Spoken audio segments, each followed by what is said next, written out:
दोस्तों बड़ी अपडेट निकल के आ रही है। ज्वाइन इंडियन कोस्ट गार्ड की तरफ से जो है नाविक जीडी की वैकेंसी जो है निकल कर आ चुकी है। अगर आप 12वीं पास हैं तो आप इस वैकेंसी के लिए फॉर्म को अप्लाई कर सकते हैं। इसका जो है फुल नोटिफिकेशन आ चुका है।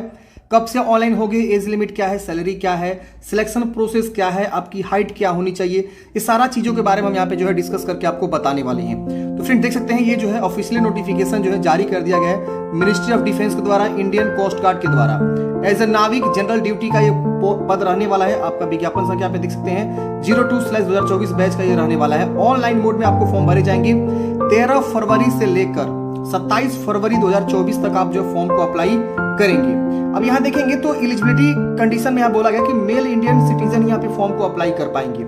यह जो पद होता है पोस्ट ऑफ नाविक जनरल ड्यूटी जो है कहलाता है इंडियन कोस्ट गार्ड में। आप देख सकते हैं इस प्रकार से जो है आप रहते हैं। यहाँ पे देख सकते हैं ये शिप में आपको वर्क करना होता है। ये आप जो है कोस्ट गार्ड कहलाते हैं। एसेंशियल क्वालिफिकेशन की बात करें कि कौन लोग फॉर्म को भर सकता है, तो देखिए यहाँ पे लिखा हुआ है कि 10+2 पास होने चाहिए। मैथ एंड फिजिक्स आपके जो है विषय होने चाहिए। मतलब क्या कि 12वीं क्लास साइंस विषय से पास होनी चाहिए और उस विषय में मैथ और फिजिक्स आपको बहुत ज्यादा जरूरी है, तभी आप फॉर्म को अप्लाई कर पाएंगे। परसेंटेज का कोई रिक्वायरमेंट नहीं रखा गया है कि इतना ही परसेंट चाहिए, उतना ही परसेंट चाहिए, नहीं। सिर्फ आप जो है 12वीं पास होने चाहिए मैथ और फिजिक्स विषय के साथ, तो आप यहाँ पे फॉर्म को अप्लाई कर पाएंगे। यहाँ लिखा गया candidates are to fill mark of all subject, मतलब जितने भी सब्जेक्ट्स होते हैं उन सबका जो है मार्क्स आपको भरना होता है जब आप ऑनलाइन अप्लाई करते हैं। तो यहाँ अपीयरिंग वाले कैंडिडेट जो है फॉर्म को अप्लाई नहीं कर सकते हैं, क्योंकि यहाँ पे जो है सभी मार्क्स को आपको जो है दिखाना होता है फॉर्म भरते समय। जैसे बहुत सारे लोग 2024 में अपीयर है 12वीं, तो नहीं भर पाएंगे क्योंकि उनका यहाँ पे एलिजिबल नहीं होगा, क्योंकि उनका अभी रिजल्ट आना बाकी है। अब यहाँ एज की बात करें तो 18 से 22 वर्ष की आपकी उम्र सीमा है। इसके अलावा SC/ST को 5 साल का छूट मिल जाता है। मतलब अगर कोई SC/ST बंदा है तो उनका जो उम्र हो जाएगा 18 से लेकर 27 वर्ष यहाँ पे हो जाएगा। OBC को देखेंगे तो 3 साल का छूट मिल जाता है। तो इनके लिए आप देखेंगे तो इनका उम्र सीमा हो जाएगा 18 से लेकर 25 वर्ष उम्र सीमा है, तो आप फॉर्म को अप्लाई कर पाएंगे। वो भी नॉन क्रीमिलियर OBC से आप आते हैं तो आप फॉर्म को भरेंगे। ये सेंट्रल लेवल का गवर्नमेंट जॉब होता है, तो जो भी आप डॉक्यूमेंट्स बनवाएंगे जाति और निवास वो सब आपका जो सेंट्रल लेवल का होना चाहिए। अब यहाँ डेट ऑफ बर्थ का रेंज दिया है 18 से 22 वर्ष के बीच अगर आप आते हैं तो आपका डेट ऑफ बर्थ 1 सितंबर 2002 से लेकर 31 अगस्त 2006 के बीच है। इस दिन आपका डेट ऑफ बर्थ है, तो आप फॉर्म को भरेंगे। अपर एज में जिनको छूट है 18 से 27 वर्ष, 18 से 25 वर्ष, वो अपना एज की गणना कर लेंगे। आप यहाँ देख सकते हैं। अब यहाँ पे देखेंगे तो रीजन और zone wise vacancy, category wise vacancy दिखाई गई है। तो यहाँ पे आप देखेंगे आपका जो है जोन दिया हुआ है, कैटेगरी यहाँ दिया हुआ है, टोटल वैकेंसी दिया हुआ है। तो नॉर्थ जोन में देखेंगे तो जनरल के लिए 31 पद है, EWS के लिए 8 है, OBC के लिए 17 है, ST के लिए 8 है, SC के लिए 14 है, 79 नॉर्थ जोन में है। वेस्ट जोन में इसी तरह से देखेंगे तो 66 पद है। नॉर्थ ईस्ट में देखेंगे तो 68 पद है। ईस्ट में देखेंगे तो आपका 33 पद है। नॉर्थ वेस्ट में आप देखेंगे तो 12 पद है। अंडमान निकोबार में 3 पद है। इस तरह से जो 260 पदों भर्ती यहाँ पे निकाली गई है। अब यहाँ पे नॉर्थ जोन में कौन कौन आएगा तो जम्मू कश्मीर, दिल्ली, हरियाणा, पंजाब, राजस्थान, उत्तर प्रदेश, हिमाचल प्रदेश, उत्तराखंड, चंडीगढ़। वेस्ट जोन में देखेंगे तो छत्तीसगढ़, महाराष्ट्र, केरला, मध्य प्रदेश, कर्नाटका, गोवा, दादर नगर, इस तरह से। नॉर्थ ईस्ट में आप देखेंगे तो नॉर्थ ईस्ट आपका ये रहा, ये देखिए ये रहा, जिसमें आपके देखेंगे तो टोटल जो 68 पद है। तो 68 पद में बिहार, वेस्ट बंगाल, झारखंड, असम, त्रिपुरा, मेघालय, मणिपुर, नागालैंड, अरुणाचल प्रदेश, इस तरह से आपको जो है डिवाइड कर दिए गए, मतलब रीजन वाइज, जोन वाइज। इसके वजह से यहाँ पे ईस्ट में देखें तो आंध्र प्रदेश, तमिलनाडु, पांडुचेरी। तो ईस्ट आप देखेंगे तो ये आपका रह गया, ये वाला। इसमें आपका पद जो है आप देखेंगे तो ईस्ट में आपका यहाँ पे 33 पद रहने वाला है। इसी तरह से नॉर्थ वेस्ट जो गुजरात में आता है, इस तरह से वैकेंसी दिखाया गया। अब सिलेक्शन प्रोसेस को समझते हैं। आगे हम जो है डिस्कस करेंगे सैलरी के बारे में। इसके अलावा जो है फोटोग्राफ किस तरह से आपको अपलोड करने, कौन कौन से डॉक्यूमेंट्स लाएंगे फॉर्म भरते समय। हम प्रॉपर एक वीडियो लेकर आएंगे जिस दिन इसका आवेदन स्टार्ट होगा 13 फरवरी को भी हम एक प्रॉपर वीडियो लेकर आएंगे कैसे फॉर्म को भरेंगे। तो वीडियो पहले देखिएगा। आपको लाइव इमेज भी कैप्चर करना है फॉर्म भरते समय, ये बहुत ज्यादा मैंडेटरी है। बहुत सारे लोग गलती कर बैठे हैं यहाँ पे फोटो अपलोड करते हैं, लाइव फोटो अपलोड करते हुए, तो इस चीज को ध्यान देना। इसके अलावा आपको जो है जो लेटेस्ट फोटोग्राफ है वो भी आपको अपलोड करना है रजिस्टर करते हुए समय। इसके अलावा एडिशनली आपको लाइव इमेज भी आपको अपलोड करना है, कैप्चर करना है अपने कंप्यूटर से। अब यहाँ देखेंगे तो आपको ये 4 स्टेज में आपका जो है ये सिलेक्शन होता है। स्टेज 1, स्टेज 2, 3 और 4। हम आगे सभी जो है पैराग्राफ 6 में डिस्कस करेंगे ये सभी स्टेज का मतलब क्या है, स्टेज 1 में क्या होता है, स्टेज 2 में क्या होता है, स्टेज 3 में क्या होता है, स्टेज 4 में क्या होता है। तो ये हम सब आगे डिस्कस करेंगे। फॉर्म भरने के बाद जब आप एग्जाम देने जाएंगे तो आपका जो है बायोमेट्रिक भी कैप्चर होगा, लेफ्ट थंब इंप्रेशन का, ये सब जानकारी बताया गया कि स्टेज 1 में आपका जो एग्जाम होता है कंप्यूटर बेस्ड एग्जाम वहाँ पे, और आपका जो सिग्नेचर होगा और आइडेंटिफिकेशन मार्क्स वगैरह जो आपसे चेक करे जाएंगे। अब यहाँ देखेंगे स्टेज 1 कंप्यूटर बेस्ड एग्जाम होगा, यानी आपको जो है एक रिटन एग्जाम आपको देना होगा स्टेज 1 में ही, और उसमें आपको एक कलर जो है प्रिंट आउट एडमिट कार्ड लेकर जाना होता है ब्लैक एंड व्हाइट में, 2 पासपोर्ट साइज कलर फोटोग्राफ लेकर जाना होता है जिस तरह से आप एप्लीकेशन में अपलोड किए रहते हैं। इसके वजह से एक आईडी प्रूफ आपको लेकर जाना होता है। तो ये पहले ही बता दें कि स्टेज 1 में आपको क्या क्या डॉक्यूमेंट्स लेकर जानी होती है जब आप स्टेज 1 कंप्यूटर बेस्ड एग्जाम देने जाते हैं, तो रिटन एग्जाम। और SC/ST होंगे तो अपना जो है यहाँ पे ओरिजिनल कैटेगरी सर्टिफिकेट भी लेकर जाएंगे। अब स्टेज 1 में आप देखेंगे तो होता क्या है कि एक जो है आपका रिटन टेस्ट होता है। रिटन टेस्ट देखेंगे तो 2 सेक्शन का होता है। एक सेक्शन में आप देखेंगे तो यहाँ पे बताया गया है कि आपका सेक्शन 1 में यहाँ देखेंगे 60 मार्क्स का होता है, 45 मिनट समय मिलता है और 60 क्वेश्चन आपको होते हैं। सेक्शन 2 में देखेंगे तो यहाँ पे आपको दिया है सेक्शन 2 में आपका जो है देखेंगे तो 50 मार्क्स का होता है, 30 मिनट समय मिलते हैं, 50 क्वेश्चन यहाँ पे रहते हैं। तो इस तरह से सेक्शन 1 प्लस सेक्शन 2 2 सेक्शन से आपके क्वेश्चन यहाँ पे पूछे जाते हैं, जो कि आपको यहाँ पे जो है बताया गया है। तो आप यहाँ देख सकते हैं 2 सेक्शन होता है रिटन एग्जाम का, सेक्शन 1 और सेक्शन 2। अब सेक्शन 1 में मैंने बताया यहाँ पे और सेक्शन 2 में मैंने बताया। अब बात आती है कि पासिंग मार्क्स क्या होता है। तो ये पासिंग मार्क्स सिर्फ यहाँ पे दिखाने के लिए है, ध्यान दीजिएगा, आपको अच्छा से अच्छा स्कोर आपको करना है। अब यहाँ लिखा हुआ है कि सेक्शन 1 एंड सेक्शन 2 में सेपरेटली कंपलसरी है पासिंग मार्क्स। अगर मान लीजिए आप सेक्शन 1 में अच्छा स्कोर करते हैं, सेक्शन 2 में अच्छा स्कोर नहीं करते हैं, तो फिर आप पास नहीं कहलाएंगे। तो हर एक सेक्शन में आपको अच्छा जो है यहाँ पे करना होगा। अब देखेंगे सेक्शन 1 का जो सिलेबस है वो क्या है। तो देखिए यहाँ पे बताया गया है, सेक्शन 1 में आपको बताया गया है कि 60 मार्क्स से क्वेश्चन होंगे, 45 मिनट समय मिलेगा, जिसमें मैथ से 20, साइंस से 10 और इंग्लिश से 15, रीजनिंग से 10 क्वेश्चन होते हैं, जीके से 5 क्वेश्चन होते हैं। यहाँ पे सिलेबस जो होगा आपका 10वीं स्टैंडर्ड का होता है। और यहाँ पे सेक्शन 2 में देखेंगे तो इसका जो आपका सिलेबस है वो क्या दिया गया है। तो यहाँ पे दिया गया है कि हम जो है फिजिक्स से 25 और फिजिक्स मैथ से 25 क्वेश्चन पूछेंगे और 12वीं लेवल का फिजिक्स मैथ यहाँ पे रहता है। तो ये भी आधे घंटे का आपका होता है पेपर और 50 मार्क्स 50 क्वेश्चन आपको यहाँ पे रहते हैं। तो आप यहाँ पे देख सकते हैं ये सारा चीज बताएगा। यहाँ पे नॉर्मलाइजेशन मार्क्स के बारे में बताएगा, आप यहाँ पे देख सकते हैं। इसके बाद से यहाँ पे आपको जो है बहुत सारे ऑप्शन यहाँ पे दिए गए हैं। यहाँ लिखा है there is no negative marking, मतलब जो है एग्जामिनेशन में आपका कोई नेगेटिव मार्किंग नहीं होता है। तो आप तुक्का भी मार सकते हैं, अगर लास्ट के 10-5 क्वेश्चन बच जाते हैं तो तुक्का जरूर मार दीजिएगा।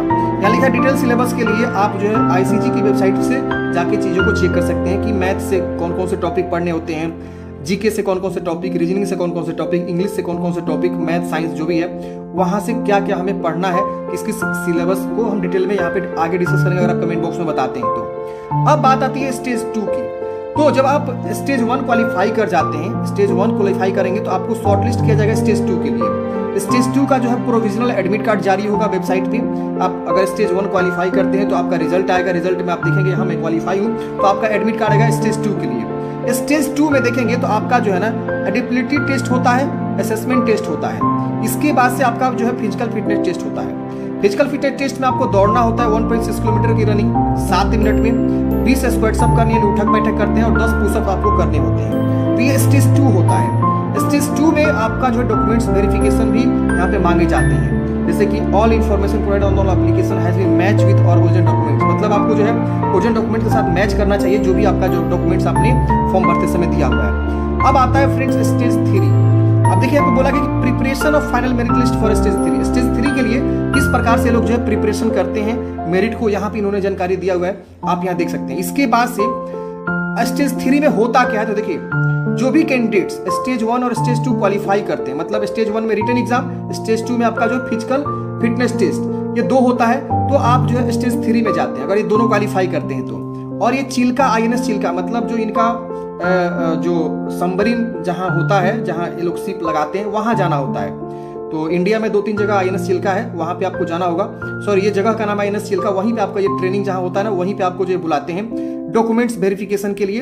डॉक्यूमेंट्स वेरिफिकेशन में जितने भी आपके डॉक्यूमेंट्स रहते हैं वो सारा का सारा जो है आपको यहाँ पे जांच किए जाते हैं स्टेज 3 में। और उसके बाद आपका फाइनल मेडिकल यहाँ पे होता है, प्री इनरोल मेडिकल होता है चिल्का पे।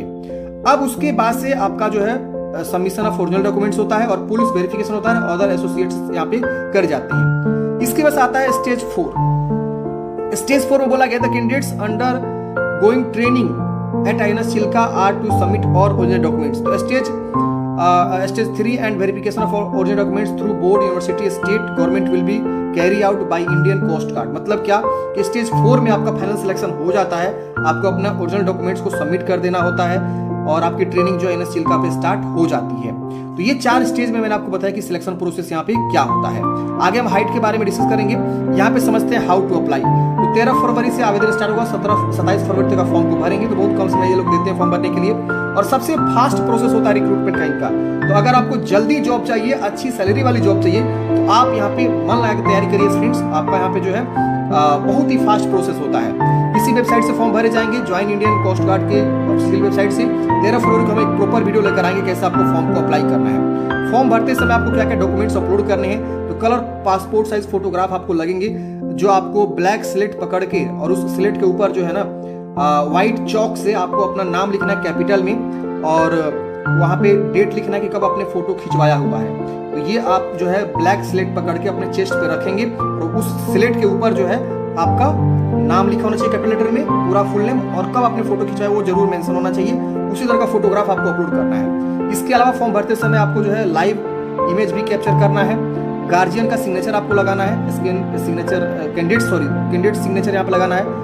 Scan left thumb impression, date of birth proof में 10वीं का मार्कशीट या बर्थ सर्टिफिकेट लगाना है, और एक आईडी प्रूफ लगाना है, जैसे Aadhaar card, PAN card, voter ID card कोई एक लगा सकती है। और आपको NOC लगाना है अगर कोई ऑलरेडी पर्सनल सर्विंग सिविलियन है तो, और डोमिसाइल सर्टिफिकेट भी आपको यहाँ पे लगाना है फॉर्म भरते समय, जो सबके लिए यहाँ पे जरूरी है।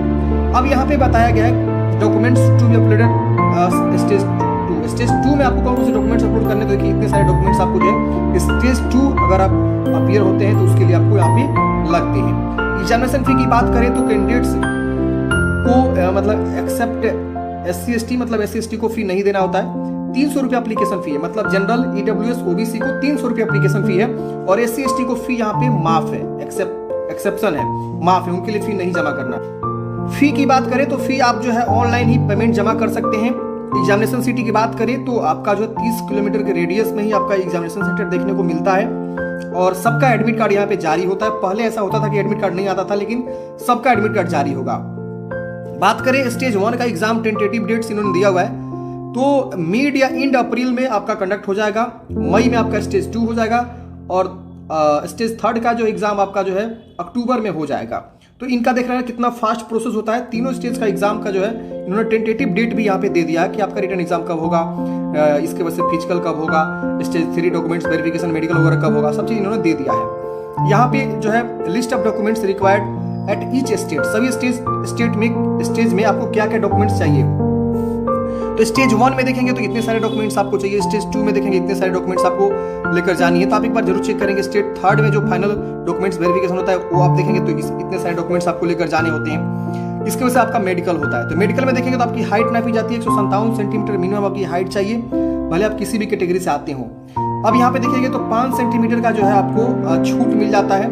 यहाँ देखेंगे तो बताया गया कि candidates having domicile of Assam, Nagaland, Mizoram, Meghalaya, Arunachal Pradesh, Manipura, Tripura, Garhwal, Sikkim, Andaman Nicobar islands अगर कोई आता है तो उनको 5 सेंटीमीटर का जो है एज में छूट यहाँ पे मिल जाता है। चेस्ट आपको जो 5 सेंटीमीटर फुलाना आना चाहिए, आपका कितना हो भी चेस्ट है वो मैटर नहीं करता है, बस 5 सेंटीमीटर फुलाना आना चाहिए। वजन जो आपका एज और हाइट होता है उसके अकॉर्डिंग होना चाहिए, और आपका सुनाई अच्छे से देना चाहिए, नॉर्मल। टैटू आपके बॉडी में परमानेंट नहीं होना चाहिए। अगर बॉडी में टैटू है परमानेंट तो उसे आप नहीं जा पाएंगे, अगर नॉर्मल है तो उसे रिमूव करवा लीजिएगा। अब यहाँ पे बताया गया ट्रेनिंग कहाँ होगा, तो जनरल ड्यूटी का ट्रेनिंग यहाँ पे टेंटेटिव है, बताया गया कि सितंबर 2024 में स्टार्ट होने के पूरे चांसेस रहते हैं, और नहीं होगा तो अक्टूबर तक आपके हो ही जाते हैं। 2024 में ही बैच स्टार्ट भी हो जाता है आपका ट्रेनिंग वाला। तो ये सारी जानकारी है फ्रेंड्स। अब देखिए सबसे बात आती है भैया रुपया कितना मिलेगा, आपको सैलरी क्या मिलेगा। देखिए सैलरी के मामले में आप मत सोचिए उतना, आपकी लाइफ सेट हो जाएगी। आप देख लीजिए यहाँ पे, समझिए, देखिए यहाँ पे पे पर्क एंड अदर बेनिफिट्स। नाविक जीडी की जो सैलरी होती है, बेसिक पे स्टार्टिंग सैलरी 1700 होती है। लेवल 3 की सैलरी से आप ज्वाइन करते हैं, प्लस डियरनेंस, अलाउंस, ये सब जो है आपके मिलते हैं। तो आपकी बेसिक सैलरी जो फ्रेंड्स 35,000 प्लस आपकी सैलरी यहाँ पे स्टार्टिंग की जो है इन हैंड सैलरी लगभग इतना रहती है, 30 से 35,000 के आसपास। जब आप प्रमोशन मतलब जितना लंबा समय तक वहाँ काम करते होंगे होंगे तो आपका जो है यहाँ पे प्रमोशन भी होता है, प्रधान अधिकारी तक रैंक तक आप जाते हैं और आपकी सैलरी लेवल 8 हो जाती है। आपकी सैलरी बेसिक पे इतना जो है स्केल हो जाता है, प्लस विथ डियरनेस अलाउंसेस ये सब आपको होता है। अदर बेनिफिट्स में देखेंगे तो तमाम बेनिफिट्स आपको मिलते हैं, जैसे फ्री राशन, क्लॉथिंग का आपको जो सुविधा मिलता है, इसके अलावा फ्री मेडिकल आपको और आपके फैमिली को मिलता है। इसके अलावा गवर्नमेंट एकोमोडेशन आपके लिए और आपकी फैमिली के लिए मिलता है। 45 दिन का जो है आप लीव ले सकते हैं, 8 डेज का कैजुअल लीव ले सकते हैं पर ईयर में। लीव ट्रेवल कॉन्सेशन आपको मिलता है, LTC मिलता है आपके लिए एंड फैमिली के लिए। डिपेंडेंट पेरेंट्स आपके मिलते हैं गवर्नमेंट रूल्स के अकॉर्डिंग। इसके अलावा कंट्रीब्यूशन पेंशन स्कीम आपको मिलता है, ग्रेचुटी ऑन रिटायरमेंट आपको मिलता है। इसके अलावा कैंटीन फैसिलिटी मिल जाती है, कैंटीन में बहुत सारा सामान सस्ता होता है, आप सबको पता है। लोन फैसिलिटी मिलता है, इसकी वजह से ECHS मेडिकल फैसिलिटी मिलता रहता है आफ्टर रिटायरमेंट। तो बहुत सारे होते हैं। आपका इंश्योरेंस कवर भी होता है, अगर आप कुछ होता है तो 75 लाख आपको जो इंश्योरेंस भी कवर यहाँ पे मिल जाता है। तो तमाम चीजें हैं फ्रेंड्स, आप यहाँ पे देख सकते हैं जो आपको बेनिफिट्स यहाँ पे मिल जाते हैं। तो ये भर्ती की फ्रेंड्स पूरी जानकारी थी। आई होप आपको जानकारी समझ में आया होगा। आपके मन में अगर इस भर्ती से रिगार्डिंग कोई भी डाउट्स है, कमेंट है, कमेंट बॉक्स में पूछिएगा। हम मिलेंगे किसी नेक्स्ट वीडियो में। आपका दिन शुभ हो। वीडियो अच्छा लगे तो प्लीज लाइक बटन दबा दीजिए। Thank you for watching friends. जय हिंद।